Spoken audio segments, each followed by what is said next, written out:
Hello అండి, అందరికీ నమస్తే. Welcome back to my channel Tejas collections.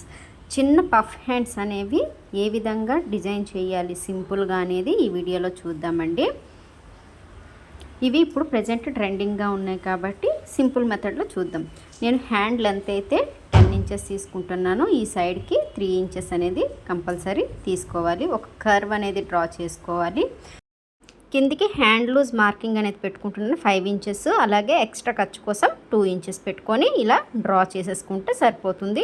Next 3 inches పైకి పెట్టుకోవాలండి. ఇలా పెట్టుకున్న తర్వాత దీనికి 2 ఇంచెస్ మార్క్ పెట్టుకొని దీనికి ఒక కర్వ్ అనేది ఫామ్ చేయాలి డౌన్ వైపుగా. ఈ పఫ్ కోసం అనేది 3 ఇంచెస్ అనేది నేను పెట్టుకుంటున్నాను. అంతే అండి, సింపుల్గా కట్ చేసేసుకోవాలి దాన్ని సేమ్ యాజ్ ఇట్ ఈస్గా. తర్వాత దీన్ని లైనింగ్ పీస్పై పెట్టి యాజ్ ఇట్ ఈస్గా కట్ చేసేసుకుంటే సరిపోతుంది.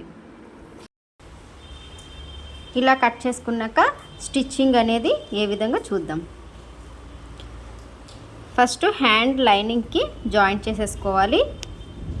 ఈ విధంగా మొత్తం హ్యాండ్ అంతా కూడాను జాయింట్ చేసేసుకున్నాక ఎటువంటి ఉగ్గులు లేకుండా జాయింట్ చేసుకుంటే హ్యాండ్ అనేది ప్లెయిన్గా నీట్గా వస్తుంది. ఎటువంటి ముడతలు లేకుండా వస్తుంది. చూసారు కదండి, ఈ విధంగా నీట్గా జాయింట్ చేసేసుకోవాలి. ఇలా జాయింట్ చేసుకున్నాక ఎక్స్ట్రా పీస్ అంతా కూడాను కట్ చేసేసుకొని పెట్టుకోవాలి.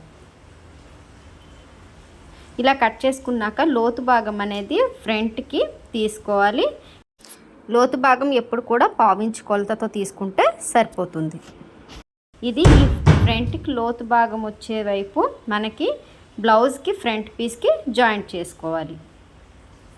ఈ విధంగా జాయింట్ చేసుకున్నాక ఇది ఎప్పుడు కూడాను మనము చివరి నుంచి మాత్రమే జాయింట్ అనేది చేసుకుంటే సెంటర్ పార్ట్కి వచ్చేసరికి పీస్ అనేది మిగులుతుంది కదా, అక్కడ మనం కుచ్చుళ్ళు అనేవి పెట్టుకోవాలి. ఎంత పీస్ అనేది మనకు మిగిలితే అన్ని కుచ్చుళ్ళు అనేవి వస్తాయి. మనకి మ్యాక్సిమం 3 to 4 కుచ్చుళ్ళు వస్తే కరెక్ట్గా వచ్చినట్టు పఫ్. చూసారు కదండి, ఈ విధంగా కుచ్చుళ్ళు అనేవి పెట్టేసుకోవాలి. ఇలా పెట్టుకున్నాక చివరికి పీస్ అనేది కరెక్ట్గా సరిపోతుంది అన్నమాట. ఇది చాలా సింపుల్ అండి స్టిచ్చింగ్ చేయడం కూడాను.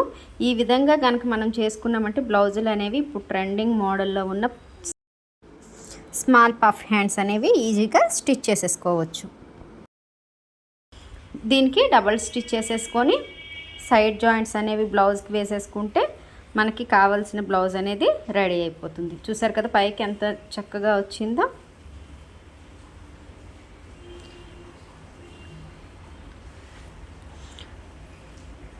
సో ఫ్రెండ్స్, సింపుల్గా మనం పఫ్ స్లీవ్స్ అనేవి ఏ విధంగా చేయాలో ఈ వీడియోలో చూసాం కదండి.